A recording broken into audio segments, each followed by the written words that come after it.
I'm sitting in a small cafe overlooking the Pacific Ocean in Tamarindo, Costa Rica, watching the sunset paint the sky in shades of orange and purple that I never knew existed back in Wisconsin. My laptop is open. My second cafe con leche of the evening is getting cold, and I'm finally ready to tell you why I sold my lakefront property for $2. $8 million. Moved 4,000 miles away from everything I'd ever known, and left my son and his wife with absolutely nothing but a lesson they'll never forget. But let me start from the beginning, because the beginning explains everything about the ending. My name is Richard, and I turned 67 years old 3 months before I made the decision that would change everything. For 42 years, I built cabinets. Not the cheap particle board stuff you see in cookie-cutter subdivisions, but real custom woodwork. Kitchens for the kind of people who knew the difference between cherry and mahogany, who appreciated dovetail joints and hand-rubbed finishes. I started that business in my garage when my son Marcus was just 2 years old, and by the time I sold it last year, we had 12 employees and a 6-month waiting list. My wife Catherine died 4 years ago, pancreatic cancer. 6 weeks from diagnosis to the end. We'd been married 41 years, and I still reach for her side of the bed sometimes in the morning. After she passed, I threw myself into the business even harder because what else was there? But last year, a regional cabinet company made me an offer I couldn't refuse. $3.2 million for everything. The client list, the equipment, the name I'd spent 4 decades building. I was tired. My hands weren't as steady as they used to be, and my back complained every morning. So I sold. Marcus is my only child. 43 years old, married to Vanessa for 15 years, 2 kids of their own. Jake is 12. Emma is 9. Good kids. Or at least they were the last time I really knew them, which, as it turns out, was longer ago than I'd realized. After I sold the business, I did what Catherine and I had always planned to do. I kept the lakefront property we'd bought 23 years ago, a beautiful piece of land on Pine Lake about an hour north of Milwaukee. 5 acres, with 300 feet of pristine shoreline. We'd built a modest cabin there, 2 bedrooms, nothing fancy, but the view was something that took your breath away every single morning. Catherine planted wildflowers along the path down to the dock, and I'd built her a pergola where she could sit and watch the eagles that nested across the lake. I moved there full-time after I sold the business. Started my mornings with coffee on the deck, spent my days fishing or reading or working on small projects in the workshop I'd built behind the cabin. Wednesday afternoons, I'd drive into town and have dinner with Marcus and his family. That's when I'd see Jake and Emma, and for a few months, life was exactly what Catherine and I had dreamed it would be. The first time Marcus brought up the property, we were having dinner at their place. Vanessa had made pot roast, though it was a little dry, and the kids were doing homework at the kitchen table. Marcus cleared his throat in that way he does when he's about to say something he's been rehearsing. "Dad, Vanessa and I have been talking," he started, and I should have known right then that nothing good follows those 6 words. About the lake property. I was cutting into my pot roast, trying to find a piece that wasn't too tough. "What about it?" "Well, you're living there all alone. It's a lot of property for one person to maintain." I looked up at him then. Marcus has his mother's eyes, but in that moment, I didn't see Catherine in them at all. I like maintaining it. Gives me something to do. Vanessa jumped in, her voice honey-sweet. "Of course, Richard. We're not saying you can't maintain it. It's just that, well, have you thought about what happens if something happens to you? You're out there all alone, an hour from the nearest hospital." I set down my fork. I'm 67, not 97, and I've got a cell phone. "But Dad," Marcus continued, and now I could see he definitely rehearsed this.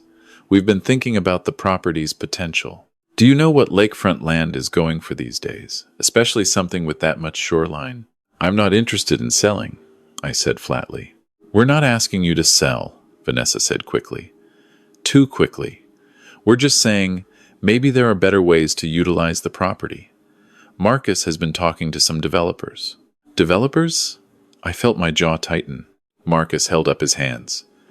"Just preliminary conversations, Dad. Nothing formal. But there's this company that specializes in eco-friendly resorts. Small, boutique places. They're very interested in Pine Lake." I looked at my son. really looked at him. He was wearing a polo shirt with some logo I didn't recognize, his hair styled with what I'm sure was expensive product, and sitting in a kitchen that Catherine and I had helped pay for when he and Vanessa bought this house. A house that was, by my estimation, about 3 times bigger than they needed. The property isn't for sale, I repeated, and it's certainly not for development. Your mother and I bought that land because it was unspoiled, because the eagles nest there, because Mom's not here anymore, Marcus interrupted, and there was an edge to his voice now. Dad, I loved Mom too, but holding on to that property like it's some kind of shrine isn't healthy. You're sitting on nearly $3 million in real estate. And for what? To be alone in the woods? I stood up. I think I should go. Dad! Wait, Marcus started, but I was already getting my jacket. Emma, my granddaughter, looked up from her homework. Grandpa, are you leaving already? I wanted to show you my science project. I stopped, bent down to her level. I'll come back on Sunday, sweetheart, and you can show me then, okay? She nodded, and I left without saying goodbye to Marcus or Vanessa. That was in early November. I thought maybe it was just a one-time conversation, a bad idea they'd floated and would forget about. I was wrong. 2 weeks later, Marcus showed up at the cabin unannounced. I was in my workshop, building a small bookshelf for Emma's room because she'd mentioned she was running out of space for her books. I heard his car pull up and came out, wiping sawdust from my hands. Marcus, didn't know you were coming by. He didn't smile. We need to talk, Dad. We went inside, and he sat at the kitchen table, the same table I'd built for Catherine 30 years ago. He pulled out a folder, thick with papers, and spread them across the wood. What's all this? I asked. Projections, he said. The developer I mentioned? They're prepared to offer serious money for this property. Look at these numbers. I glanced at the papers. Architectural renderings of what looked like luxury condos with a marina. Revenue projections. ROI calculations. I told you I'm not interested. Dad, look at the numbers. They're offering $3.5 million just for the land. If you let them develop it and take a stake in the project, you could be looking at returns of $6, maybe $7 million over the next 5 years. I don't need $6 million, Marcus. I have everything I need. He leaned back, frustrated. Fine. You don't need the money. But what about me? What about your grandchildren? Jake's going to need college tuition in 6 years. Emma in 9. Do you know what college costs these days? I've already set up education funds for both of them. Your mother and I did that when they were born. He waved that away like it was nothing. Those funds will cover maybe 2 years each at a state school. We're talking about schools like Northwestern, or maybe somewhere out east. The kind of schools that set them up for life. Those are fine schools if they want to go there, but they don't need a $7 million lake development to pay for it. Marcus stood up, gathering his papers. You're being selfish, Dad. Mom's gone. This property is just a reminder of what you lost. Meanwhile, your family, your actual living family, is trying to build a future, and you're sitting on assets that could help us. Help you do what, exactly? I asked, my voice colder than I intended. Buy a bigger house? Newer cars? What do you actually need that you don't have? He didn't answer, just grabbed his folder and walked out. December came, and with it, the holidays. I thought maybe we'd all cool down, that Christmas would bring us back together the way it always had. I was wrong about that too. I hosted Christmas Eve at the cabin, like Catherine and I always had. I made her recipes, her famous Swedish meatballs, the lingonberry sauce she'd learned from her grandmother, the rosettes that took me 3 tries to get right. Jake and Emma arrived excited, running down to see if the lake had frozen enough to skate on yet. It hadn't. But Marcus and Vanessa, they came in with a different energy. Vanessa kept looking around the cabin, like she was appraising it, making little comments. You know, Richard, if you ever did decide to downsize, this would make an excellent Airbnb. Look at this view. I ignored her. After dinner, after the kids had opened their presents and were playing with their new things in the living room, Marcus pulled me aside into what used to be my and Catherine's bedroom. Dad, I need you to be realistic about something. What's that? He closed the door. Vanessa and I are in trouble.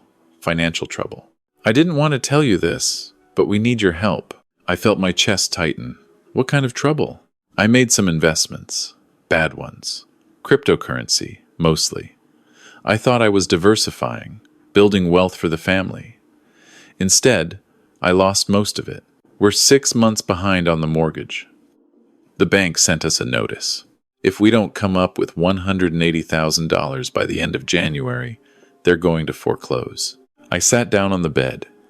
Jesus, Marcus, how did you lose that much? It doesn't matter how. What matters is we need help. You just sold your business for $3 million. You have this property worth even more. You're sitting on millions while your son and his family are about to lose everything. You want me to give you $180,000. Not give. Loan. We'll pay you back when we get back on our feet. Or, he paused, or you could let us move forward with the development. Use this property the way it should be used. You get your money. We get ours. Everyone wins. I looked at my son, at this person I'd raised, who I'd taught to build things with his own hands, who I'd sent to college debt-free, who'd had every advantage Catherine and I could give him. And I saw someone I didn't recognize. If I give you $180,000, what's to stop you from making the same mistakes again? His face hardened. So, that's a no. I didn't say that. I said I need to understand what happened and what's going to change. What needs to change, he said, his voice rising, is that I need a father who actually helps his family, instead of hoarding his money like some kind of dragon sitting on a pile of gold. I stood up. Lower your voice. Your children are right outside. My children who are going to be homeless because their grandfather is too selfish to help. Marcus, I'm not going to be manipulated. Manipulated? He laughed, but there was nothing funny about it. Dad, you're 67 years old. You're alone in this cabin, spending your days building bookshelves that nobody needs. You're wasting your life and wasting the resources that could actually help people. Get out. What? Get out of my house. Take your family and go. He stared at me for a long moment, and I saw something flicker across his face. Anger, yes, but also something calculating. Fine. But don't say I didn't try to do this the easy way. They left that night, Emma crying because she didn't understand why they had to leave early. Jake silent and confused. I stood on the deck and watched their taillights disappear down the long driveway, and I felt Catherine's absence more acutely than I had in months. 2 weeks later, I got the first letter. It came from a law firm in Milwaukee, Peterson, Strauss, and Associates. Inside was a petition for guardianship. My son, Marcus, was petitioning the court to be appointed my legal guardian on the grounds that I was no longer capable of managing my own affairs. The document cited my isolation, my refusal to maintain social connections, my inability to make sound financial decisions, and my concerning behavior of refusing assistance from family members. It mentioned my age, Catherine's death, and suggested that I was suffering from early-stage dementia. I read it 3 times, sitting at that kitchen table, my coffee going cold. They were trying to declare me incompetent. If they succeeded, Marcus would have control of all my assets, including this property. I called my attorney, a man named Donald, who'd handled the sale of my business. He was frank with me. Richard, these petitions are tricky. Even if they don't succeed, the process is humiliating. You'll need to undergo psychiatric evaluation, financial audits. It takes months. And even if you win, the relationship with your son will be over anyway. I finished. What do I do? Fight it, Donald said. But in the meantime, protect yourself. Make sure your finances are in order, your will is up to date, and consider what you want to do with that property if things go south. I hired Donald to fight the guardianship petition. But that night, I couldn't sleep. I kept thinking about what Marcus had said, about the easy way. This was the hard way. He'd tried asking, then demanding, then guilt-tripping, and when all of that failed, he'd gone legal. I got up at 3 in the morning and sat on the deck despite the January cold. The lake was frozen solid now, snow covering its surface like a blank page. And that's when I realized something. This wasn't about money. This wasn't even really about the property. This was about control. Marcus and Vanessa had made bad choices, And instead of accepting the consequences, they wanted to take from someone else. They wanted my work, my sacrifice, Catherine's, and my dreams, to bail them out of their mistakes. And if I fought this guardianship and won, they'd just try something else. They'd wait until I was actually old, actually vulnerable. This would hang over me for the rest of my life, unless I removed the prize they were fighting for. The next morning, I called Donald again. I want to sell the property. There was a pause. Richard, that might look suspicious right now, like you're trying to hide assets from the guardianship proceedings. I don't want to sell it to hide money. I want to sell it and then do something with the proceeds that makes this whole fight meaningless. Like what? I told him my plan. He was quiet for a long moment, then he laughed. Actually laughed. Richard, that's either genius or crazy. Maybe both. Let me make some calls. It took 3 weeks. 3 weeks of working with Donald, with a land trust attorney named Margaret, with environmental organizations and conservation groups. 3 weeks of appraisals and surveys and legal documents. 3 weeks during which I didn't answer Marcus's calls or texts, during which his attorney sent increasingly threatening letters. Here's what we did. First, I sold the lakefront property, not to developers, to the Pine Lake Conservation Trust, a nonprofit dedicated to preserving natural habitats in Wisconsin. They'd been trying to protect the lake for years, buying up properties as they became available. My 5 acres, with its pristine shoreline and eagle nesting area, was exactly what they needed. I sold it to them for $2.8 million, well below market value, which meant it qualified as a charitable donation. I took the tax deduction. But here's the beautiful part. As part of the sale agreement, I retained a life estate. That meant I could live on the property for the rest of my life. The cabin was mine until I died. But after that, the land would be permanently protected. No development, no marina, no luxury condos, just the woods and the lake and the eagles, forever. The $2.8 million went into an irrevocable trust. Not for me, for Jake and Emma. They'd each get access to it when they turned 25. Until then, the trust would pay for their education, but nothing else. No luxury cars for Marcus. No mortgage bailouts for Vanessa. Just scholarships and books and room and board, managed by an independent trustee who couldn't be pressured or manipulated. The trust had one more provision. If Marcus or Vanessa tried to contest it, tried to break it or sue over it, their children would lose access to the money entirely. It would instead go to charity, every penny. I signed the papers on a Tuesday in late January. That Friday, I had my psychiatric evaluation for the guardianship hearing. The psychiatrist, a woman in her 50s named Dr. Chen, asked me questions for 2 hours. At the end, she closed her notebook. Mr. Caldwell, I've read the petition filed by your son, and I've spent 2 hours talking with you. In my professional opinion, you are not only competent, you're sharper than most people half your age. This guardianship petition is without merit. The hearing was set for February 15th. I showed up with Donald. Marcus and Vanessa were there with their attorney. They looked confident. The judge reviewed Dr. Chen's evaluation. He reviewed my financial records, which Donald had meticulously organized. He asked me questions directly. Mr. Caldwell, your son argues that you've made irrational financial decisions. Can you explain your recent sale of your lakefront property? I explained the conservation trust, the life estate, the educational trust for my grandchildren. I had Margaret, the land trust attorney, there as a witness. She testified about the environmental value of the property, about how the sale had protected critical habitat. The judge listened to everything, then looked at Marcus. Mr. Caldwell, your father has not only demonstrated complete mental competence, he's demonstrated more foresight than most people show in a lifetime. Petition denied. Outside the courthouse, Marcus grabbed my arm. What did you do? I pulled away from him. I protected what your mother and I built, and I protected your children from learning the lesson you're trying to teach them. You can't do this. That's my inheritance. That's my children's future. Your children's future is secure. They have $2.8 million waiting for them, for their education and their start in life. What they don't have is parents who will teach them that they're entitled to someone else's sacrifice. Vanessa was crying, angry tears. "You spiteful old man, you did this to punish us." "No," I said calmly. "I did this to teach you. You made choices, bad ones. The consequence of bad choices isn't that someone else has to fix them for you.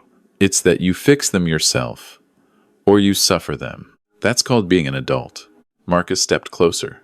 "If you think I'm ever letting you see Jake and Emma again—" "I think," I interrupted, "that Jake and Emma are going to be 18 and 15 in 6 years. And they're going to have questions about why they have trust funds they can't touch until they're 25, and why their college is paid for by a trust instead of their parents. And I think when they're old enough, they're going to come find me and ask for the truth, and I'm going to tell them." I walked away then, got in my car, and drove back to the cabin, where I'd spent the last 48 hours packing. Because here's the thing they didn't know. The life estate was real, and I could have stayed at the cabin for the rest of my life. But I didn't want to. Every time I looked at that lake now, I'd think about this fight. Every sunrise would be tainted by what my son had tried to do. Catherine and I had always talked about retiring somewhere warm. She'd wanted to learn Spanish, to live somewhere where we could eat fresh fruit year-round and see the ocean. We'd talked about Costa Rica specifically, about the little beach town of Tamarindo. So I bought a one-way ticket. I left a key to the cabin with the Conservation Trust and told them I might come back someday, but probably not. I took 2 suitcases, my laptop, and a small wooden box containing Catherine's ashes. I'd scattered most of them at the lake 3 years ago, but I'd kept some back. I don't know why. Maybe for a moment like this. I left one more thing.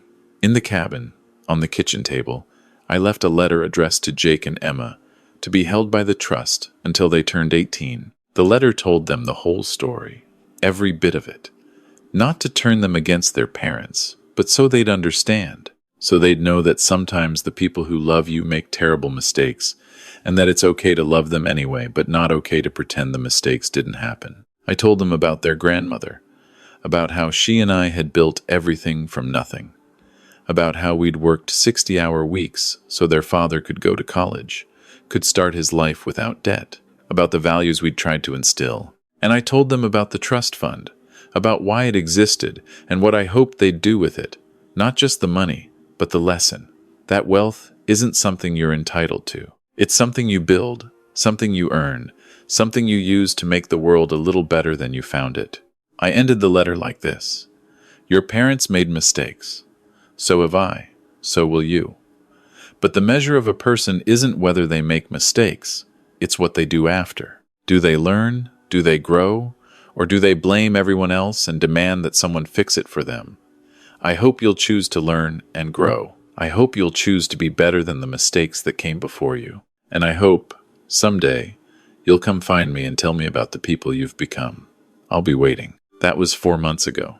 Now I'm here in Costa Rica, in a small house 3 blocks from the beach that costs me $800 a month to rent. I've made friends. There's a group of expats, mostly Americans and Canadians, who meet for breakfast every Saturday. I've started learning Spanish from a tutor named Rosa, who's infinitely patient with my terrible pronunciation. Yesterday, I helped a local carpenter fix a broken table at the cafe where I'm sitting right now, and he asked if I'd be interested in teaching a woodworking class at the community center. I swim in the ocean most mornings. The water is warm and clear, and sometimes I see sea turtles. I've started cooking again, actually experimenting with recipes instead of just reheating the same 3 meals Catherine used to make. I've read more books in 4 months than I read in the previous 4 years. And last week, I took Catherine's ashes, what was left of them, and I scattered them in the Pacific Ocean at sunset. I told her about everything, about Marcus, about the trust, about the new life I'm building.